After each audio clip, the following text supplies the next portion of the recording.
하겠습니다. 자, 영적 원리에 대한 강해가 지금 시작된 지 19번째고요. 오늘 이제 30번째 원리를 살펴보려고 합니다. 자, 전통에 대한 영적인 원리입니다. 자, 전통이라고 하는 것의 사전적인 정의를 살펴보면 이렇습니다. 역사적으로 전승된 물질 문화, 사고와 행위 양식, 사람이나 사건에 대한 인상, 갖가지 상징군, 이것이 그 전통이라는 거예요. 그러니까 전통이라고 하는 것은 시간이 흐르면서 우리 안에 어떤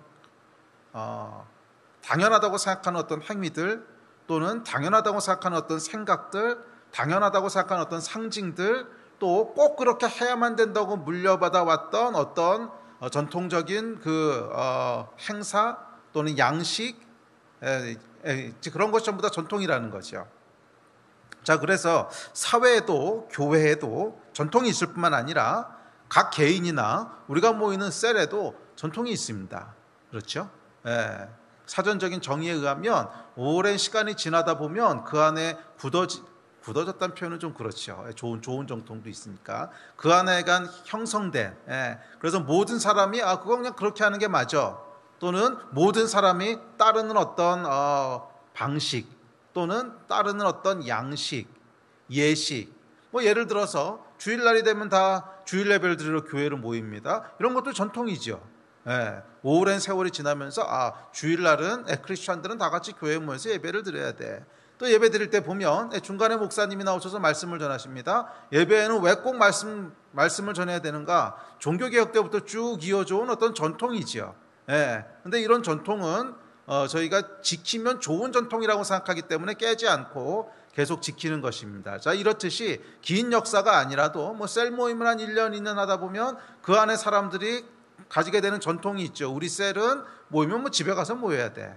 또는 셀 모임을 하면 반드시 끝나고 나서 통닭을 먹어야 돼. 하여간 뭐든지 간에 전통이라는 게 있지 않겠습니까?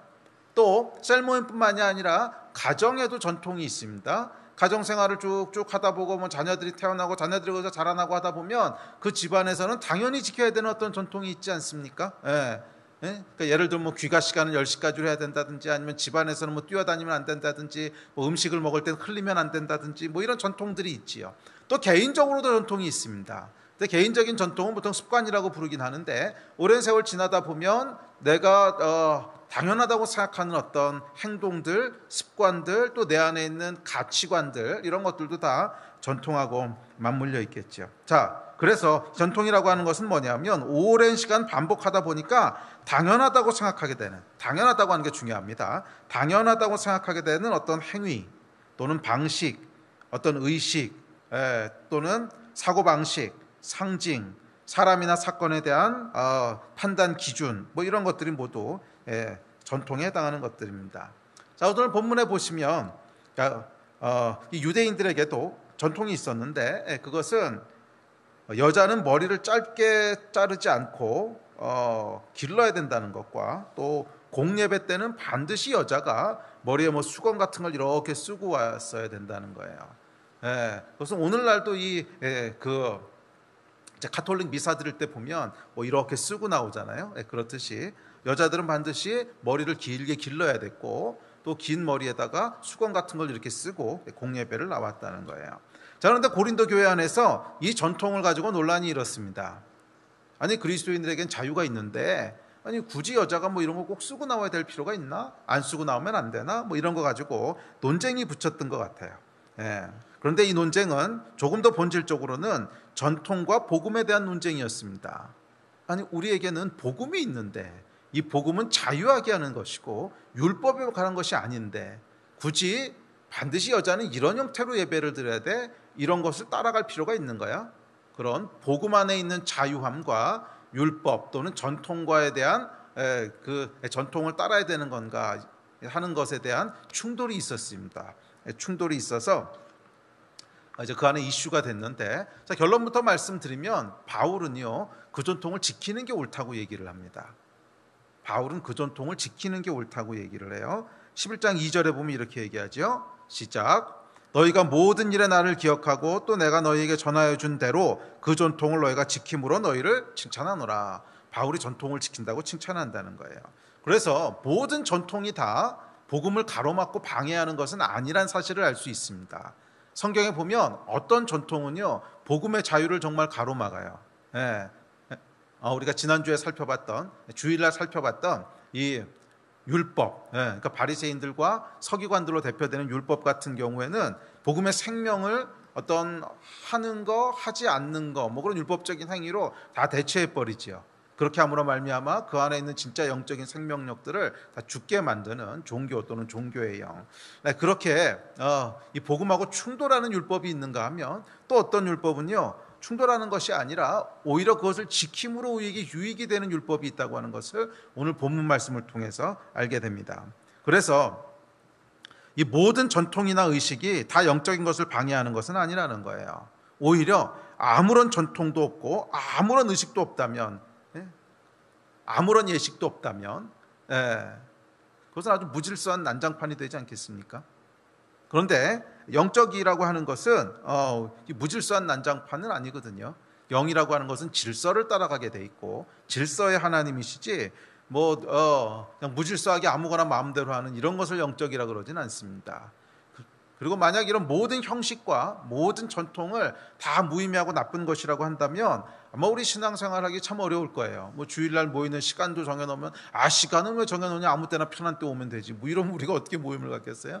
또 예배에 나와서도 어떤 사람은 예배에 나오면 기도 먼저 해야 된다고 그러고, 어떤 사람은 자유가 있는데 왜 꼭 기도로 시작하냐 그러고, 또 어떤 사람은 먹는 게 중요한데 오면 성도에 교제하면서 먼저 먹어야 되지, 이러면은 여러분 이게 뭐가 되겠습니까? 네, 당연히 불가능하죠.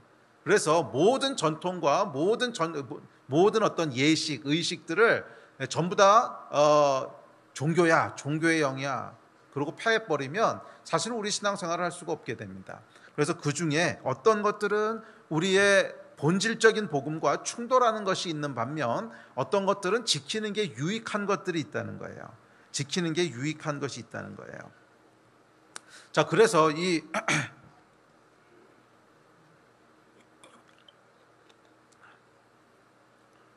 그런 의미에서 이 전통이라고 하는 것은 전통 또는 어떤 형식 또는 예식 이런 것들은 영성을 담는 그릇이라고 볼 수 있습니다.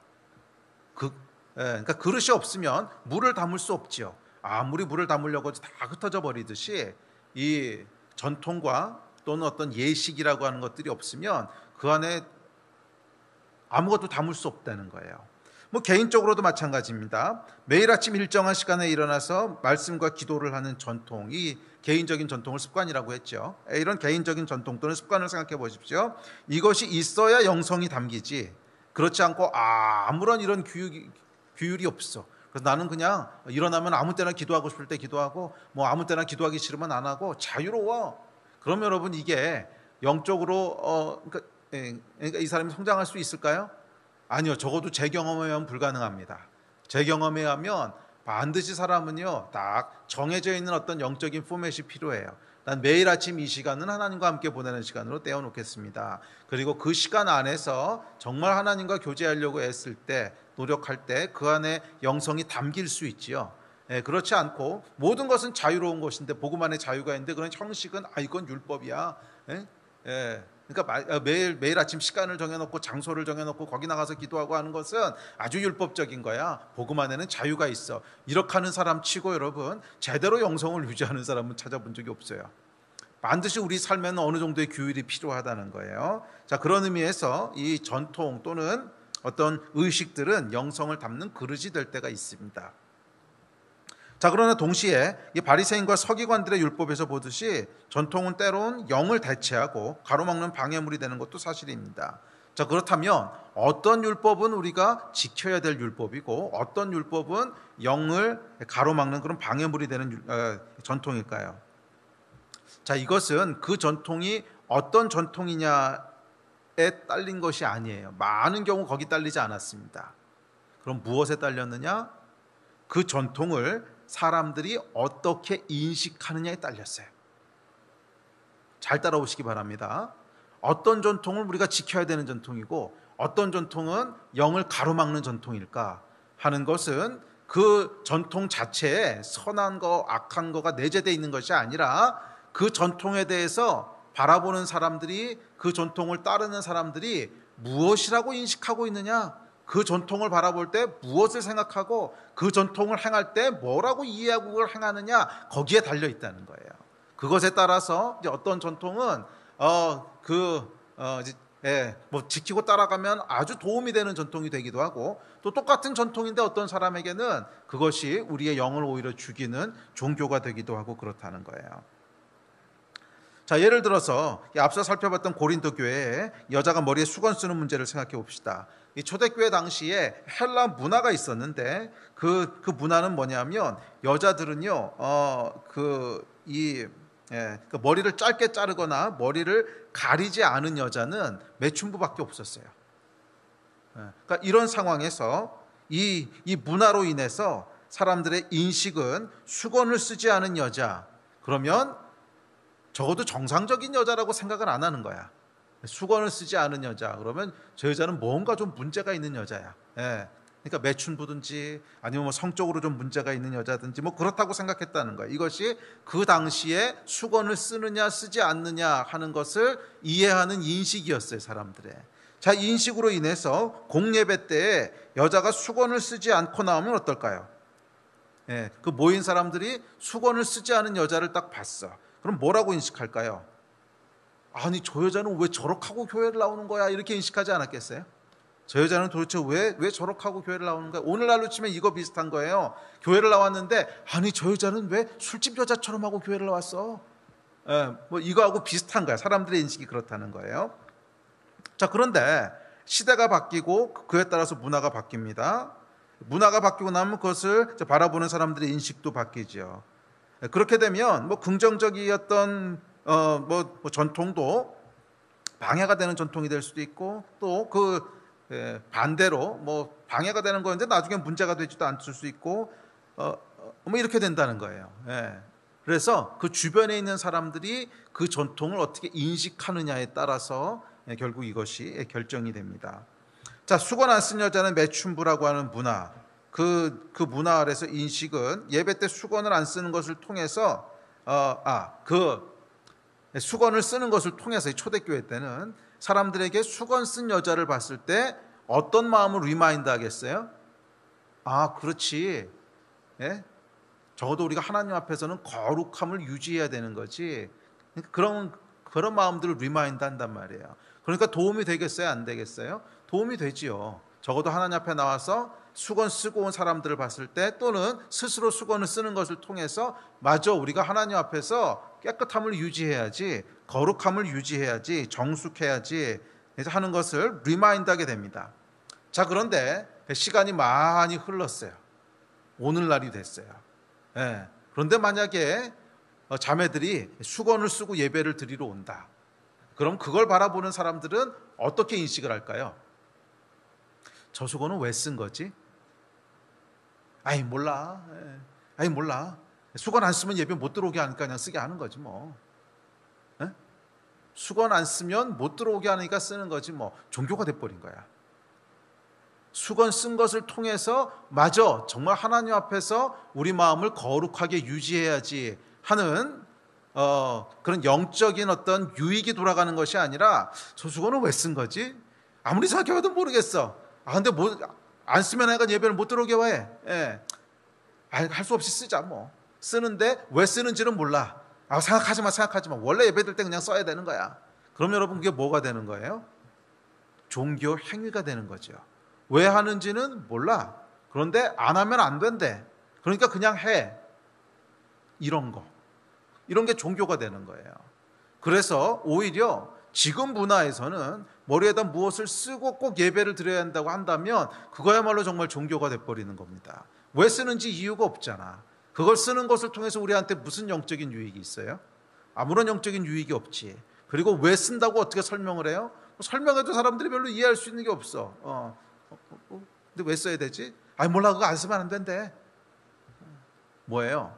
우리가 하나님 앞에서 어떠한 마음과 영으로 나가야 되는가 하는 것을 가르치지 않고, 그냥 그렇게 해야 되는 거래, 안 하면 안 되는 거래, 종교를 가르치고 있는 거예요. 오히려 시대와 문화가 지나면 그 당시에는 굉장히 좋았던 것이 지금은 영을 가로막는 것이 될 수 있다는 거예요.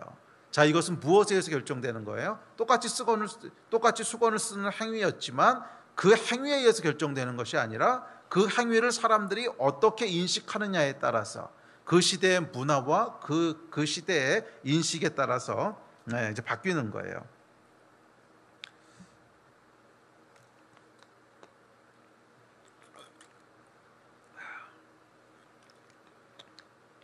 그래서 아까도 말씀드렸듯이 수건을 쓰는 행위가 영의 본질인 거룩함을 리마인드하면 그럼 좋은 거지. 그런데 그런 게 아니라 사람들로 하여금 형식에 집중하게 하고 형식에 얽매이게 합니다. 그래서 영적인 생활이 무엇을 하고 무엇을 하지 않는 것으로 이해하게 만들어요. 이게 율법이고 이게 종교의 영이지요. 자, 종교의 영이라고 하는 건 정확히 말하면 뭐냐면 명확한 이유 없이 왜 하는지 모르고 행해지는 모든 종교에 관련된 행위들, 그거를 우리가 종교의 영이라고 부르는 거예요. 명확하게 왜 하는지 이유도 없어. 왜 하는지 몰라. 그런데 행해지는 모든 종교에 관련된 행위들. 왜 주일이 되면 예배 드립니까? 11조는 왜 하십니까? 식기도는 여러분에게 어떤 의미가 있습니까? 그리스도인들이 술, 담배를 하지 않는 이유는 뭡니까? 이 모든 것이 여러분에게 구체적인 이유와 구체적인 설명이 따르지 않는다면 미안하지만 여러분 종교하고 있는 거예요. 식기도 할 때 여러분 그 식기도는 어떤 마음으로 하세요? 많은 경우 이거 별 생각 없이 하거든. 크리스찬이기 때문에 식기도를 안 해본 적이 없어. 특별히 어렸을 때는 그냥 식기도 안 하면 야단 맞고 그러니까 무조건 했어. 그러다가 어느새 전통이 돼버린 거지요. 그래서 식기도 할 때 여러분 진짜 그 마음 가운데 이 먹을 것을 다 주신 하나님께 진심으로 감사하구나 이러고 식기도를 한다면 그것은 좋은 전통입니다. 매번 식사할 때마다 우리 안에 하나님에 대한 감사를 일깨우잖아요. 그런데 아무 상관없이 딱 이건 뭐예요? 지금 종교의 영에게 끌려다니고 있다는 뜻이야. 그게 반복되면 종교의 영에게 끌려다니게 되는 거예요. 주일날 예배는 왜 나오십니까? 주일날 예배 나올 때마다 정말 하나님을 만나는 것에 대한 기대와 흥분됨을 가지고 그 예배에 나온다면 그 전통은 우리에게 큰 유익이 되는 전통이에요.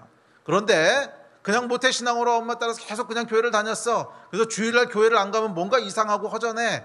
그래서 그냥 자동적으로 주일이 되면 나도 모르게 교회로 그냥 가 있어. 이렇다면 여러분 그것은 지금 종교를 하고 있는 거예요. 종교의 영이 그러니까 그것들이 계속 반복되면요 결국 종교의 영이 그 사람을 꽉 붙잡게 돼요. 그래서 종교의 영은 뭐냐면 무엇을 하고 하지 않고 하여간 이유 없이 뭔가를 반복하는 것을 통해서 어떤 종교적인 안정감을 가지려고 하는 거야.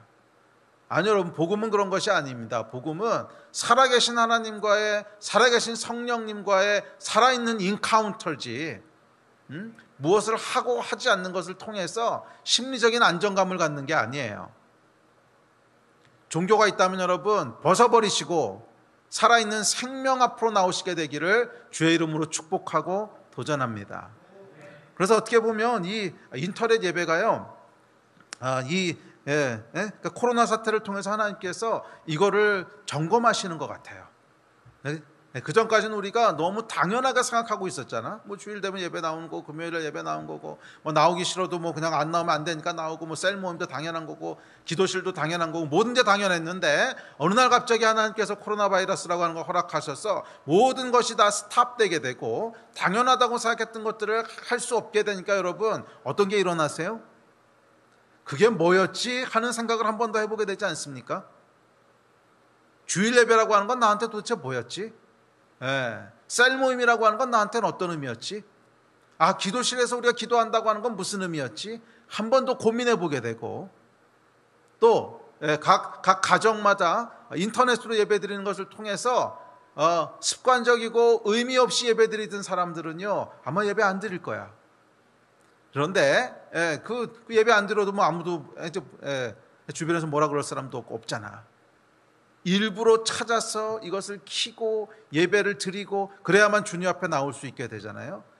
어쩌면 이것이 우리 안에 있는 종교화되어 가고 있던 것들을 다시 깨우는 하나님의 은혜인 줄 믿습니다. 습관적이고 그냥 해오던 일이라서 하던 일들을 멈추게 하심으로 말미암아 우리로 하여금 다시 한번 마음을 가지고 정말 찾아서 갈망함을 가지고 하나님 앞에 나오도록 다시 깨우시는 그런 하나님의 은혜의 기간인 줄로 믿습니다. 그렇지 않으십니까, 여러분? 각 가정에서 예배 드리시면서 그런 마음들 들지 않으세요? 정말 갈급함. 예배라고 하는 게 진짜 그런 의미였구나. 셀 모임이라고 하는 게 정말 그런 거였구나. 그런 것들을 다시 한번 느끼고 생각하게 되지 않습니까? 이게 여러분, 하나님께서 이 특별한 기간을 통해서 우리 안에 덕지덕지 붙어있던 종교의 영들을 털어내시고 정말 순전한 생명으로 다시 한번 부르고 계신 은혜인 줄로 믿습니다. 하나라도 여러분 우리 안에 붙어있던 종교가 있다면 오늘 다 털어버리시기를 예수의 이름으로 축복하고 도전합니다. 의미 없이 행하고 있던 일들, 습관적으로 행하고 있던 일들이 있다면 다시 한번 예수 그리스도 앞에 다 털어버리시고 내가 그 일을 왜 행하는지를 다시 한번 주님 앞에서 고민하시고 생각하시고 그래서 간절함과 믿음과 갈망을 가지고 하나님 앞에 나가시게 되기를 주의 이름으로 축복합니다. 식기도부터 시작하세요, 여러분. 식기도는 무슨 마음으로 지금까지 하셨어요? 그 마음부터 회복하자는 거야. 식기도하는 것이 어느새 종교가 되어 있지는 않습니까? 식기도할 때마다 진짜로 하나님께 대한 감사가 우리 안에서 올라와야 정상 아닙니까? 그렇지 않다면 그것이 오히려 우리의 영을 죽이고 있다는 거야. 주일 예배도 마찬가지고 주일 예배를 지키는 것이 어느새 형식이 돼 있고 어느새 그냥 해야 되는 습관이 돼 있다면 아니요, 여러분. 진짜로 하나님을 향한 갈망과 믿음을 가지고 나와야 되는 그 마음이 우리 안에서 다시 한번 회복되어야 된다고 믿습니다. 이 특별한 코로나 기간이라고 하는 것을 통해서 우리 하나님께서 그 일들을 우리 가운데 이루시고 계신 줄로 믿습니다. 자, 그래서 익숙하게 여기던 이 모든 것들이 우리 안에 새롭게 되기를 다시 한번 축복합니다. 예배 한 번을 드리더라도 익숙한 매너리즘으로 드리는 것이 아니라 새롭고 흥분되는 마음으로, 셀 모임 한 번을 하더라도 익숙함과 매너리즘 속에서 그냥 행해지는 것이 아니라 마치 처음 모이는 모임 같은 기대와 흥분됨으로 모이는, 이것이 여러분 성령 안에 행해지는 일의 특징인 줄로 믿습니다. 성령께서 행하시는 일의 특징은 뭐냐 하면 여러분 아침마다 새롭고 늘 새로운 거야. 아침마다 새롭고 늘 새로운 거야. 이게 여러분 시편 기자의 고백이잖아요. 분명히 이 시편 기자는 매일 아침 하나님 앞에 나가서 기도하고 노래했어. 매일 아침 하나님 앞에 나가서 예배했어. 그런데도 놀라운 것은 아침에 나갈 때마다 새롭더라는 거야. 아침에 나갈 때마다 새롭고 늘 새롭더라는 거야. 이상하지요? 사람이 말해요, 여러분. 똑같은 행동을 계속 반복하면요, 새로움은 없어집니다. 익숙해져요. 그리고 매너리즘에 빠지게 되는 것이 정상인데 이것은 땅의 일의 특징들이고 영의 일은요, 전혀 다른 특징을 가지고 있어. 영의 일은 전혀 다른 특징을 가지고 있는데 똑같은 일을 매일 행해도 아침마다 새롭고 또 새로워요. 이것이 영의 특징이야. 육과 영이 다른 거야. 만약 여러분 가운데 하나님을 섬기는 일이 말씀이 됐던 기도가 됐던 모임이 됐던 교제가 됐던 무엇이든지 간에 하나님을 섬기는 이 일이 어느새 익숙해지고 매너리즘에 빠졌다. 그러면은요, 육으로 하고 있는 거예요. 육으로 하고 있다고 하는 건 뭐냐 하면 종교의 영이 어느새 우리를 붙잡고 역사하고 있다는 뜻이야. 육으로 살아가도록. 영은 여러분 그렇게 움직이지 않습니다. 영은 여러분 똑같은 일들을 1000년, 만년, 10만 년을 해도요 지루하지 않은 게 영이에요. 그래서 아침마다 새롭고 늘 새로운 거야. 만약 그렇지 않다면 여러분 영원한 천국이라고 하는 것이 어떻게 천국이겠어? 영원한 천국에서 우리가 하는 일들은 그 영원이라는 시간을 하다 보면 얼마나 지루하겠어. 그건 여러분 육의 일이기 때문에 그런 것이고 영의 일은요 전혀 다른 성격을 가지고 있어. 10년, 100년, 1000년을 했어도 다시 하나님 앞에 나가서 우리 영이 움직이기 시작하면 또 새롭고 또 새로워. 아침마다 새롭고 늘 새로우니 할렐루야. 여러분 그렇지 않습니까? 제가 예수님 만난 지 이제 35년 돼 가는 것 같아요. 35년 돼 가는데 35년 동안 매일 하나님의 말씀을 묵상하고 매일 성경을 읽고 매일 기도하고 성경을 여러분 제가 몇 번을 읽었겠어요? 진짜 몇 번 읽었, 뭐 수십 번, 수백 번 읽었을 거예요. 수십 번, 수백 번 읽었는데 다른 책을 그렇게 읽었으면 지루해서 못 읽어. 지루해서 못 읽어. 저는요, 영화도 2번 안 보는 사람이에요. 네? 책을 2번 본 책은 진짜 거의 없어요. 2번 이상 본 책은. 교과서 말고는 거의 없고. 소설책 중에 2번 이상 본 건 삼국지가 유일한 것 같아요. 삼국지도 한 서너 번 보면 질려. 그런데 성경은 여러분 수십 번, 수백 번 매일 보는데 정말 놀라운 게 뭐냐면 오늘 아침에 말씀을 펼쳐서 읽기 시작할 때도 제 안에 기대와 흥분이 있는 거예요. 아침마다 새롭고 늘 새로우니 와우, 이게 하나님의 말씀이구나. 이야, 그렇지 하나님 이런 분이시지. 참 신기하지 않습니까? 수십 번 해왔던 일들, 수십 년 해왔던 일들이 전혀 지루하지 않은, 이게 영이에요. 아침마다 새롭고 늘 새로우니, 이게 영의 특징이야. 만약 여러분들이 지금 행하시고 있는 종교, 기독교에 관련된 일들 중에 새로움이 느껴지지 않는 일이 있다면 조심하십시오. 지금 영이 움직이고 있지 않은 거야. 적어도 그 일은요, 영이 아니라 육이 하고 있는 거야. 적어도 그 행동은 참된 복음이 아니라 율법 또는 종교로 행하고 있는 일이야. 그러니까 앞서 말씀드렸듯이 식기도 하는 일부터 주일 예배, 셀 모임, 하여간 여러분이 행하는 모든 영적인 일들, 아침에 끼니 묵상하는 거, 기도하는 거, 하여간 모든 일들이 새로움이 느껴지지 않는다면, 와, 그래서 기대가 되고 흥분이 되고 그렇지 않다면 뭔가 지금 잘못 가고 있는 거예요. 뭔가 잘못 가고 있는 거예요. 우리 스스로를 여러분 깊게 한번 돌아봅시다. 내 안에 진짜로 영이 움직이고 있는 건가? 내 안에 진짜로 영이 역사하고 있는 건가? 아니면 그냥 습관을 쫓아, 종교를 쫓아 이 일을 행하고 있는 건가? 오늘 성령께서 여러분을 흔들어 깨우십니다. 하나라도 익숙해진 것이 있다면 오늘 벗어버리세요. 그것이 새롭게 느껴지지 않고 그것이 진부하게 느껴진다면, 새로운 일 때문에 기대가 되고 흥분이 되지 않고 매너리즘에 빠져 있다면 something wrong, 뭔가 잘못된 거야. 영은 그렇지 않아요. 영은 다윗의 고백처럼 아침마다 새롭고 늘 새로워요. 할렐루야. 자, 전통이 종교냐 아니면 영성을 담는 그릇이냐. 또 개인적으로는 그것을 매일매일 이 행하는 것이 나에게 유익이 되느냐 아니면 방해가 되느냐 하는 것은 이 인식에 의해서 갈라지는 거예요. 이 인식에 의해서 갈라지는 거예요. 어떤 의식이나 어떤 전통이 뭐 개인적인 것이든 사회적인 것이든 공동체적인 것이든 하여간 그것을 행할 때 우리 안에 지루함과 매너리즘이 아니라 그 안에 새로운 기대와 기쁨 가운데 그 일이 계속 행해지고 있다면 그 전통은 우리에게 유익을 주고 있는 거야. 그런데 그렇지 않고 의미를 상실하고 왜 하는지도 모르는 상태에서 지루함과 매너리즘 가운데 계속 유지되고 있다면 그 전통은요, 지금 여러분의 영을 죽이고 있는 거예요. 다 제거되는 시간 되시기를 주의 이름으로 축복합니다. 자, 이어지는 16절부터 19절은요, 논쟁과 파당에 대한 얘기를 합니다.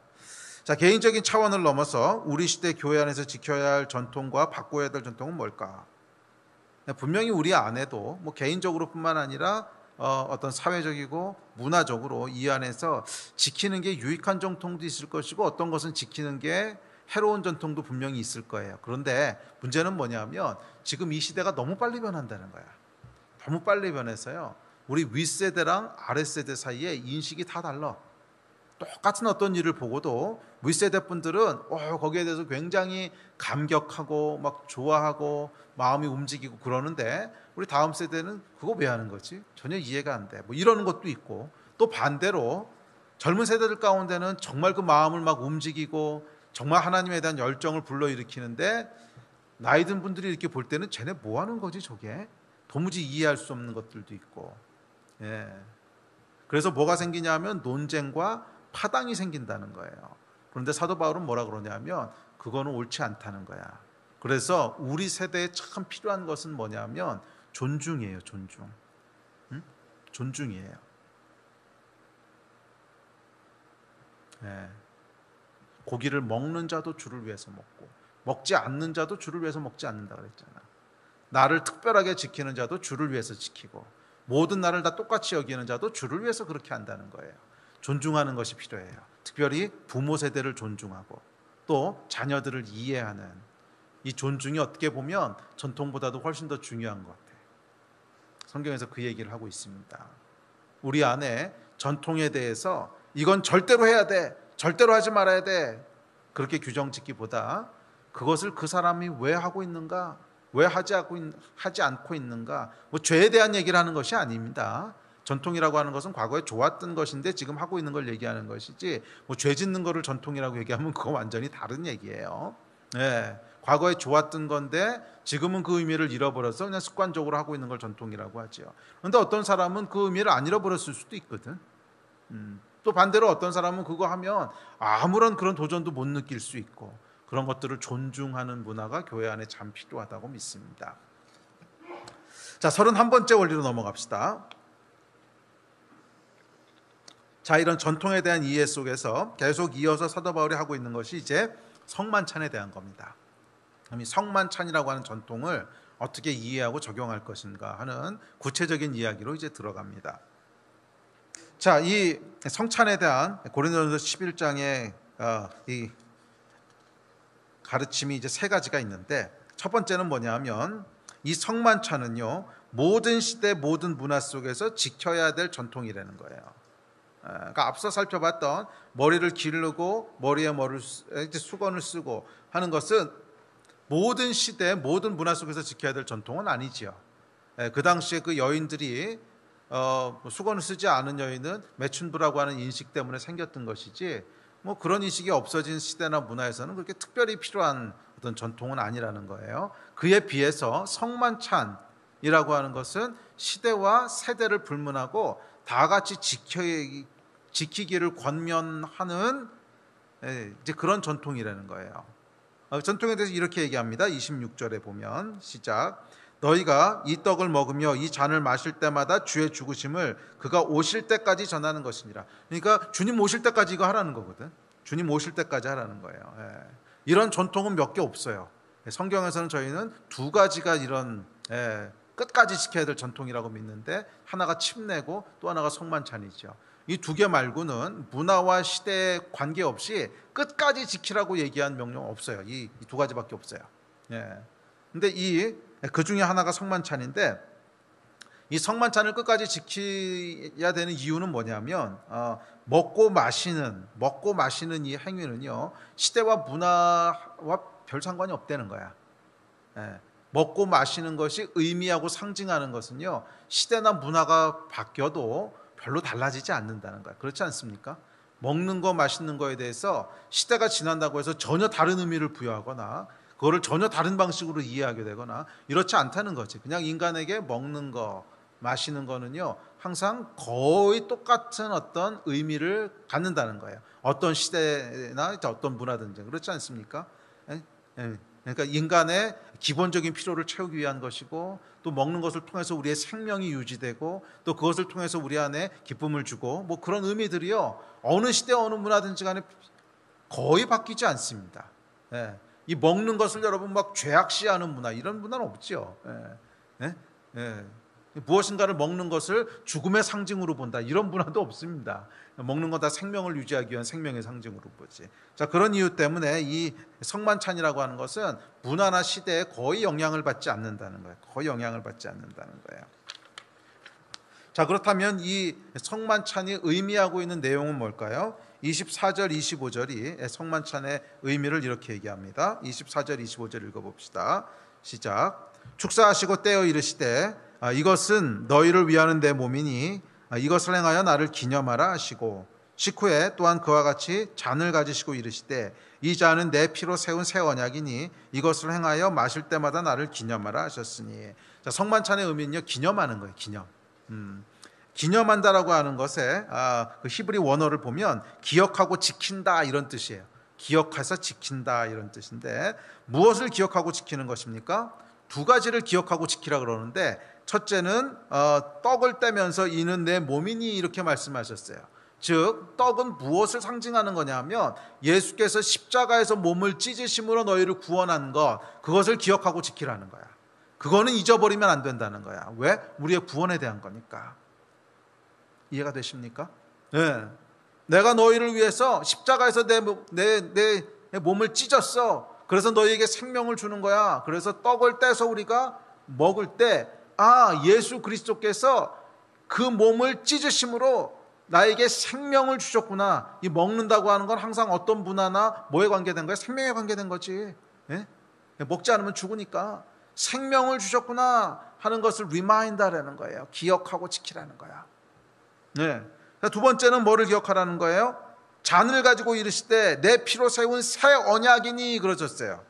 이 새 언약이라고 하는 것은 뭐냐면 구약 예레미야서 31장 31절부터 34절에 가면 그 법을 마음에 두는, 더 이상 돌에 새긴 율법이 아니라 너희 마음 가운데 내 율법을 새기고 마음으로 그것을 지키게 하고 내 영을 너희 안에 주리라 약속하신 예레미야의 그 약속을 새 언약이라고 불렀어요. 신약에서도 마찬가지입니다. 고린도후서에 보면 이렇게 얘기합니다. 3장 6절입니다. 시작. 그가 또한 우리를 새 언약의 일꾼 되기에 만족하게 하셨으니 율법 조문으로 하지 아니하고 오직 영으로 함이니. 율법 조문은 죽이는 것이요 영은 살리는 것이니라. 새 언약이 뭐예요? 예수 그리스도께서 죽으시고 부활하심으로 말미암아 우리 가운데 내주하시게 된 성령님에 대한 얘기야. 너희 안에 내 법을 둘 거야. 너희 안에 내 법을 둘 거야. 또 고린도후서에서는 율법의 조문이 아니라 영으로, 우리 안에 내주하시는 영으로 우리를 살리신다는 거야. 이게 새 언약이에요.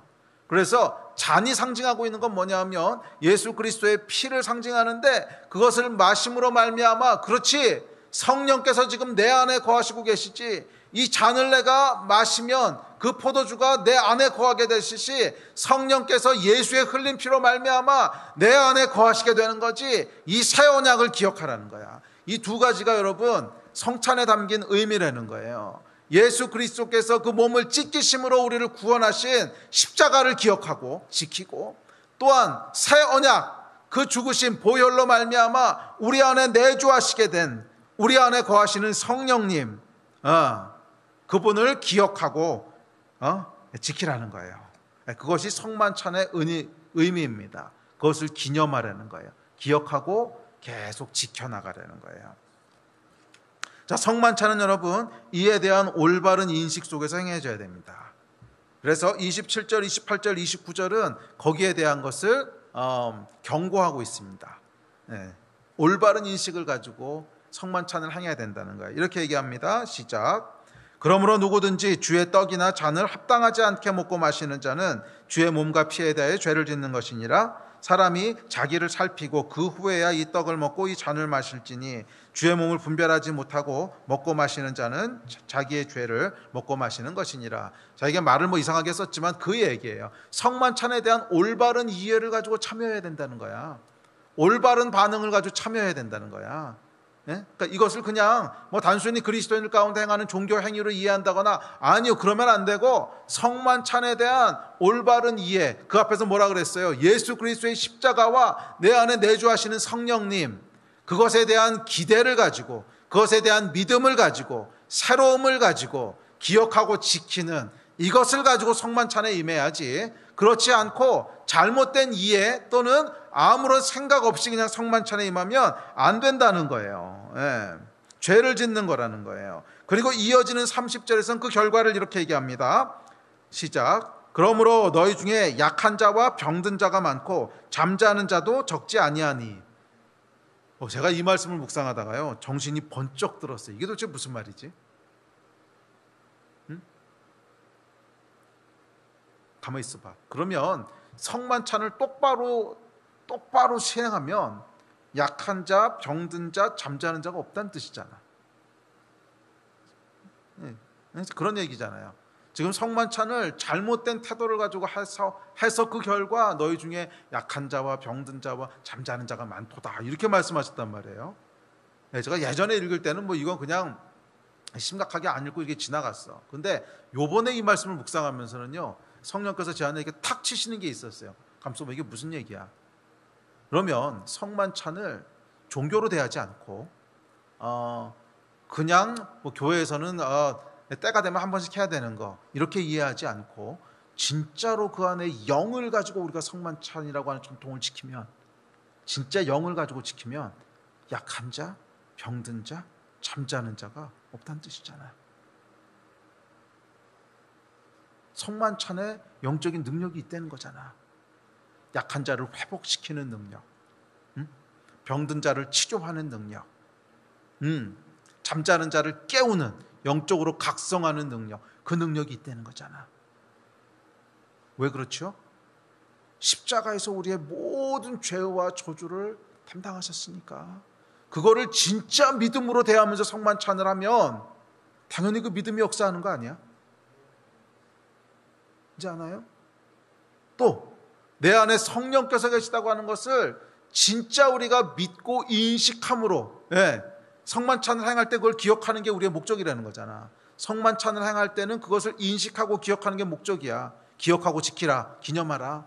그래서 진짜로 성만찬 이렇게 행하면서 그렇지, 내 안에 성령께서 계시지, 그걸 진짜로 인식하면요, 당연히 성령께서 행하시는 우리의 영을, 잠자는 영을 깨우시고, 우리 안에 연약한 것들을 회복시키시고, 또 우리 안에 병든 것들을 고치시는 이 성령의 역사가 당연히 나타나는 거 아니겠어요? 물론 이것이 성만찬이라고 하는 어떤 행위 자체에 있는 매직을 얘기하는 게 아닙니다. 그 행위를 행하는 것을 통해서 떡을 떼고 이걸 하고 하는 것을 통해서 우리 안에 마술 같은 일이 일어난다, 이런 뜻이 아니라, 이 성만찬은 제대로 인식하고 기억하기 위한 거라며, 기념하기 위한 거라며, 그게 전통이야다. 그래서 그 전통을 행할 때 우리가 무엇을 인식하는 거예요? 맞아, 십자가에서 나의 모든 죄와 질병과 저주를 다 처리하셨지. 찢기는 떡을 보면서 그것을 진짜 믿음으로 인식하면 당연히 우리 안에 믿음의 역사가 일어나는 거지. 그게 성만찬의 능력인 거지. 또 잔을 가지고 우리가 들이키면서, 그렇지, 예수 그리스도의 보혈, 그 보혈이 우리 안에 성령께서 임하시는 길을 여셨지. 맞아, 내 안에 성령께서 계시지. 그거를 인식하는 순간 우리 안에 성령의 역사를 경험하게 되는 거 아니겠어요? 이게 성만찬을 주신 진짜 이유라는 거야. 아멘. 이 오늘날 여러분, 우리 안에 가장 쉽게 종교화되는 것 중 하나가 이 성만찬 아닙니까? 가장 쉽게 종교화되지 않습니까? 성만찬을 행할 때 말이에요, 그 안에 실제로 어떤 영적 능력이 있는지, 그것을 행할 때 우리 안에 성령께서 어떻게 움직이실지, 이런 거 별로 깊게 생각 안 해. 기대도 그냥 많이 하지 않아. 절기가 되면, 또는 때가 되면 그냥 우리 안에 그냥 교회에서 어차피 한 번씩 하는 거야. 별로 깊게 인식하지 않고 그냥 교회에서 절기 때마다 한 번씩 하는, 이건 정확히 종교지.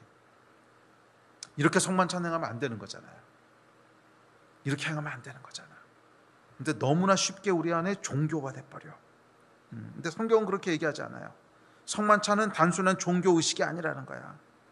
그렇게 형식과 율법을 싫어하셨던 예수께서 별다른 영적인 의미도 없는 이 의식을 다시 오실 때까지 지키라고 하셨겠어요? 그럴 리가 없지.